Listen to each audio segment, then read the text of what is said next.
This broadcast is for April 20th, 2026, Japan time. Welcome to Samurai MLB Talk. Thank you very much for watching. This channel is a place where we explore the essence of humanity through the lens of baseball, through the way we watch the game, the spirit behind it, and the philosophy it reflects from a uniquely Japanese perspective. To our viewers in the English-speaking world, I truly hope you'll enjoy this dialogue about human nature as seen through the game of baseball. Your support means more than I can say. If you enjoy this content, please consider subscribing to the channel. Part 1, Highlights of Japanese Athletes. I'll talk about the Dodgers' Shohei Ohtani and Roki Sasaki, as well as the White Sox's Munetaka Murakami, later on. Seiya Suzuki of the Cubs appeared as the number 5 hitter and right fielder in the game against the Mets. The team won 2-1, but Seiya Suzuki had no hits. I am a bit concerned that Seiya Suzuki seems to lack his usual spirit. Perhaps there is some fatigue. I feel that results uncharacteristic of him are continuing. I also get the impression that he has a somewhat sensitive side. He seems to have a tendency to let things drag on when he falls into a slump. Since he is a player capable of such incredible batting, I want him to remain dignified even when things aren't going well. This might be more of a mental issue than a technical one. Once he starts hitting, I believe he will be unstoppable, so I want to wait for Seiya Suzuki's comeback. Kazuma Okamoto of the Blue Jays appeared as the number 7 hitter and third baseman against the Diamondbacks. The team won 10-0. Kazuma Okamoto was very active with 2 hits, 1 walk, 3 RBIs, and 1 home run. He finally showed us the kind of batting that is typical of Kazuma Okamoto. I express my heartfelt respect. I am truly happy. Regarding the characteristics of his batting, he lacks unnecessary tension. It looks as if he is swinging the bat lightly, yet the ball travels a great distance. He demonstrated this in his first and second at-bats today. In the first at-bat, he repelled a 96 mph fastball for a 2-run timely double. I was certain, Okamoto is going to hit today. In the second at-bat, he drove an 84 mph slider into the left field stands. It was magnificent. His batting technique, repelling a 96 mph fastball in the first at-bat and then, without failing against an 84 mph slider in the second, carrying it to the stands, is the real deal. This is the batting of Kazuma Okamoto, and this is the performance the Blue Jays expected when they acquired him. It was wonderful. Okamoto is gradually getting used to the team and the environment of MLB. I am convinced that when he is completely adjusted to everything, he will undoubtedly perform well enough to become the face of the team. I am looking forward to his performance in the next game. Part 2, Shohei Ohtani's record update and the next Ohtani performance. Shohei Ohtani of the Dodgers appeared as the number 1 hitter and DH in the game against the Rockies.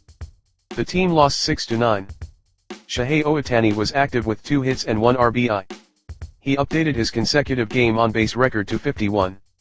It was brilliant. We saw a timely hit for the first time in a while, and he showed us a performance typical of Shohei Ohtani, but he is currently in a slump. If he were in top form, that double to left center in the 9th inning would likely have reached the stands. As seen in his double to right field in the 3rd inning, his batted balls have top spin. In other words, because the bat is swinging from low to high against the pitch, the bat brushes the inside of the ball, giving the ball forward rotation.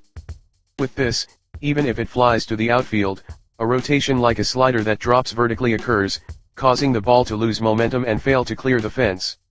This is reflected in the trajectory of Shohei Ohtani's double to right in the 3rd and his double to left center in the 9th. For the 9th inning hit, I believe it would have reached the stands if the bat had gotten under the ball against the pitch. From such observations, I can judge that Shohei Ohtani is not yet in perfect condition. Even so, the fact that he recorded an RBI with a double shows he is truly a unicorn. While not yet at his best, he demonstrates the technique to hit extra base hits.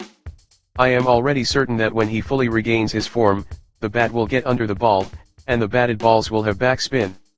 This means he will be producing home runs in clusters. Munetaka Murakami of the White Sox appeared as the number 3 hitter and first baseman against the Athletics. The team won 7-4. Munetaka Murakami was active with 1 hit, 2 RBIs, and 1 home run. He hit another one. The next Ohtani among hitters, Munetaka Murakami, launched another massive blast. This time, it was a huge home run to the right field stands. After making contact, he maintained his form without collapsing and watched the flight of the ball. I was thrilled to see him already showing the demeanor of a great slugger. Among Japanese players, there are others called the next Ohtani besides Murakami. However, there is no doubt that Munetaka Murakami is currently the leading candidate as the next Ohtani in MLB. In this broadcast, we consider it impossible for one single player to take on the mantle of the next Ohtani, so we highlight young Japanese major leaguers as the next Ohtani for hitters and the next Ohtani for pitchers. The next Ohtani as a hitter is undoubtedly Munetaka Murakami right now. Having already hit 8 home runs, I feel as if he is teaching fans around the world what Murakami's batting is all about through his home runs. He also dispelled the prior reputation that Murakami is weak against fastballs with his recent home run that cleared the batter's eye. The massive blast Murakami hit to right this time was against an 83 mph slider right down the middle. Carrying an 83 mph slider to the right field stands means that if that pitch had been 95 mph, the ball would have traveled toward left field, implying his timing was also good. In short, regardless of the pitch speed, I take it that Murakami was able to achieve the timing and swing for a home run in that at-bat. Munetaka Murakami, that was a magnificent home run. I expect another massive blast in the next game. Other next Ohtanis as hitters include Teruaki Sato of the NPB and Rintaro Sasaki, currently attending Stanford University. These two also boast destructive power and hitting ability comparable to Murakami. I won't go into detail this time, but many next Ohtanis as hitters will surely emerge. It is exciting. Next, how did Roki Sasaki of the Dodgers, who is expected to be the next Ohtani as a pitcher, perform? He started in the game against the Rockies. The game ended in a 6-9 loss for the team.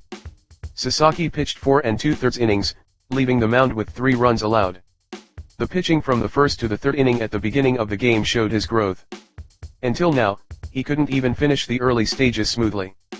However, this time, seeing him completely finish the early innings and shut down the opponent's lineup felt reliable. In the pitching from the fourth inning onward, the opponent's lineup entered its second turn, and the hitters began to get used to Roki Sasaki's pitches. Pitching from that point on is his challenge for the future. Roki Sasaki's comment after the game: "Since I have fewer types of pitches than other pitchers, the quality of each pitch must be high. Under those circumstances, the reality is that the quality is not yet that high. That said, I cannot start manipulating many pitch types like other pitchers do now. First, I will refine the pitches I have and train so I can throw pitches I am satisfied with. It is important to firmly embody my current style. I want to further improve the quality of my fastball and forkball." As stated in Roki Sasaki's comment, I believe his recognition that he needs to improve the quality of his fastball and forkball is correct. His strengths are a 100 mph fastball and a forkball that drops sharply like a scream machine at an amusement park. Both of those pitch types are not at their original quality. That is the reason he started being hit from the fourth inning onward. The 96 mph inside fastball he threw to Kyler Karros, which resulted in a home run in the fifth. The idea that such a pitch could be easily carried to the middle of the left field stands is impossible when considering Roki Sasaki's original fastball.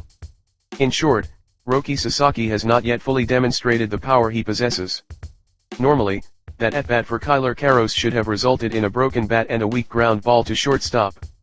The fact that it was carried to the upper deck of the left field stands means Roki Sasaki must reflect on this. Refining his fastball is essential. Also, regarding the forkball, it is being easily hit back or laid off. There were moments when the forkball was spotted at a good angle and a good course, but the probability is still low. Raising the quality of his fastball and forkball will lead to Roki Sasaki's future breakthrough.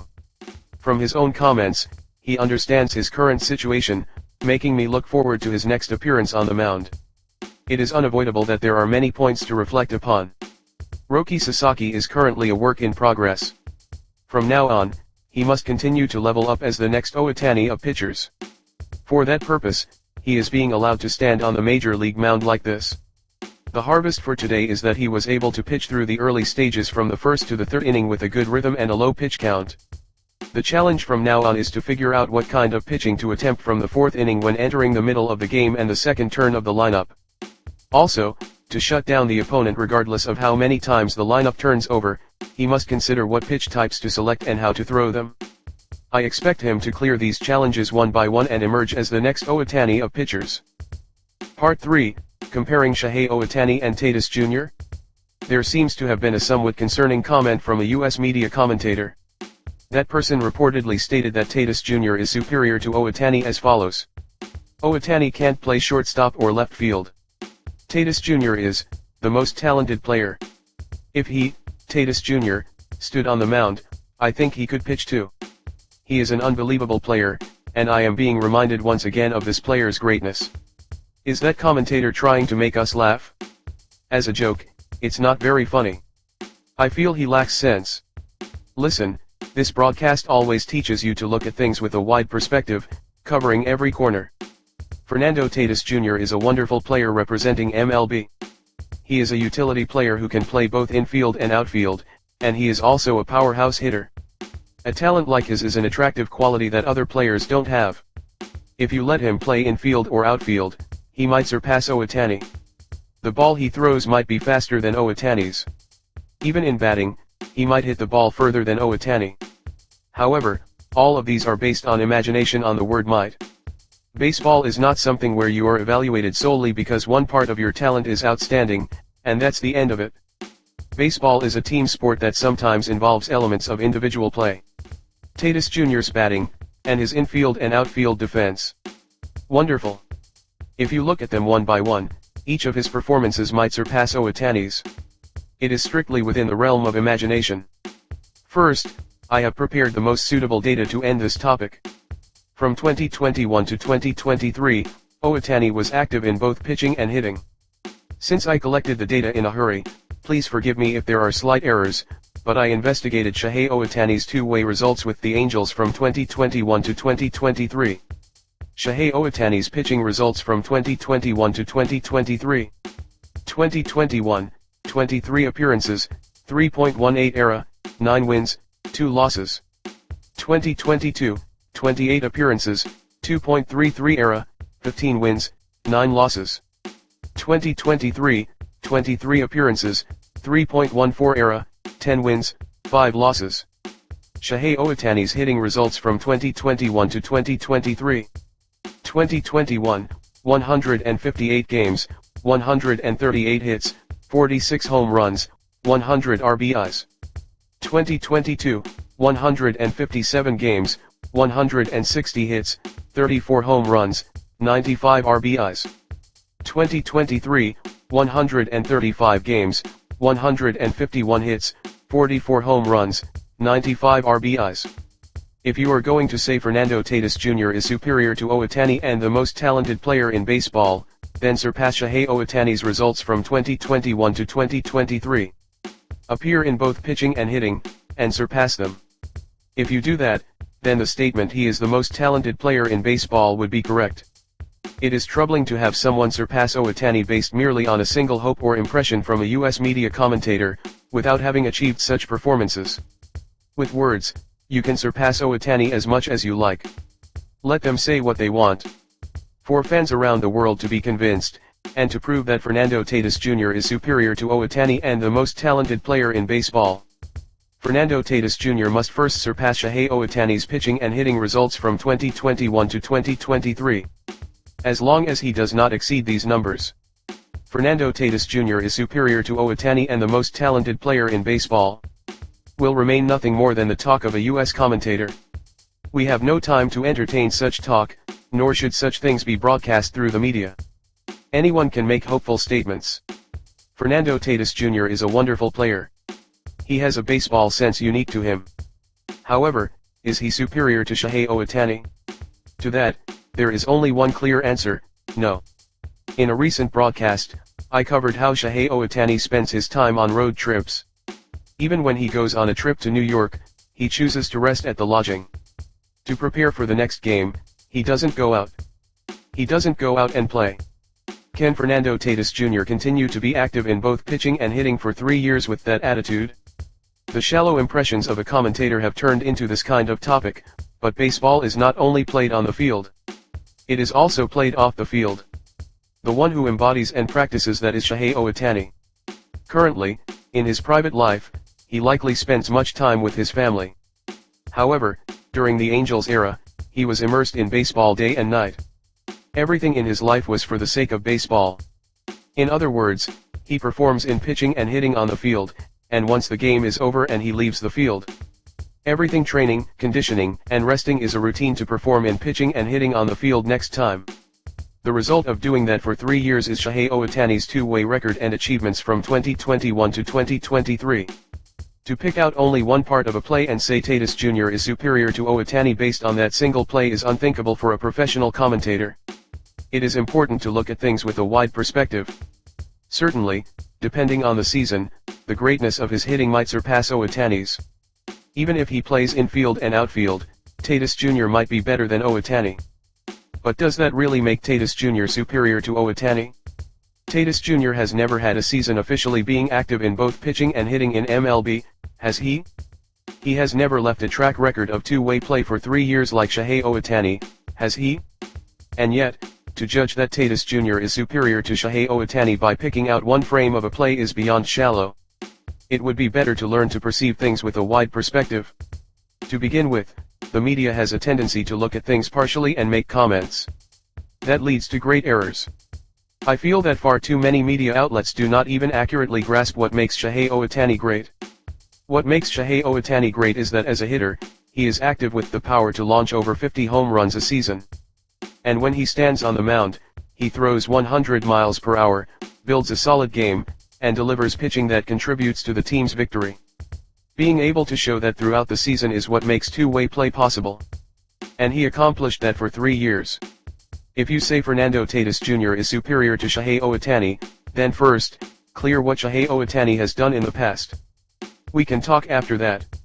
When Fernando Tatis Jr. surpasses Shohei Ohtani's performance through 3 years of being active in both pitching and hitting, I will report it grandly on this program. Fernando Tatis Jr. is superior to Shohei Ohtani. He is the most talented player in baseball. I am certain that such a day will never come. As I mentioned earlier, aside from time with his family, Shohei Ohtani is immersed in baseball. No one in this world exists who can surpass Shohei Ohtani, who moves entirely for the sake of baseball. If others earned as much as Ohtani, they would surely go out and play around. Humans are easy on themselves and love themselves most of all. If they get their hands on a large sum of money, they would want to play. But Shohei Ohtani is different. He has commented in the past, "I play baseball because I want to get better at it." Earning a large sum of money or playing around was not his goal in becoming a baseball player. He strives every day with the goal of becoming the best baseball player in the world. Shohei Ohtani is obsessed with winning, sets the improvement of his baseball level as his constant goal, and builds up training daily. That is why even when he is not in good form, he gets hits, and sometimes home runs. An average player wouldn't even get a hit if they were in bad form. Shohei Ohtani is different. Whether he is in good form or not, he delivers a performance that contributes to the team. Does everyone remember the legendary doubleheader against the Detroit Tigers in July 2023? In the first game, Ohtani pitched a complete game shutout, and just 40 minutes after the end of the first game, he appeared as the designated hitter in the second game and hit 2 home runs. When he hit the second home run, his body reached its limit, he rounded the bases while holding his lower back and went down to the dugout after crossing home plate. Is there any other player like this? He got injured because he played too much baseball. He wasn't hit by a pitch. He didn't collide with another player. Purely because he played too much baseball and pushed his two-way duties to the limit, he harmed his body. As a result of continuing to display baseball to the limit, despite hitting a home run in that second game, he rounded the bases while grimacing and painfully holding his hand to his back to protect it. No such baseball player exists anywhere in the world except Shohei Ohtani. That is exactly why he is called the unicorn. A playing style that sacrifices his own body to that extent for the team's victory and contributes to the team, that is Shohei Ohtani. And that playing style is embodied as a two-way player. That is Shohei Ohtani. Can Fernando Tatis Jr. do this? It's not about the dimension of hitting a ball far, throwing a ball fast, or being able to defend the infield and outfield. For Shohei Ohtani, the nerves for playing baseball run from the top of his head to the tips of his toes. And his very spirit has become the soul of baseball. That is the true form of Shohei Ohtani. I will say it again, Fernando Tatis Jr. is a wonderful player. There is no doubt he is one of the representatives of MLB. That said, you must not easily say that Fernando Tatis Jr. is superior to Shohei Ohtani. What I have talked about is only a small part of Shohei Ohtani. I believe Shohei Ohtani is constantly undergoing daily training and conditioning adjustments that we cannot even imagine. Otherwise, a player of that caliber would not be created. You must not judge things only by the parts you can see. It is often said that Shohei Ohtani is undervalued, and I agree. The fact that a commentator's statement that Fernando Tatis Jr. is superior to Shohei Ohtani even comes out is proof that Shohei Ohtani's value is being undervalued. In order to make the greatness of Shohei Ohtani known more widely and deeply, this program will put even more effort into highlighting the true greatness of Shohei Ohtani. That is all for today. Thank you very much.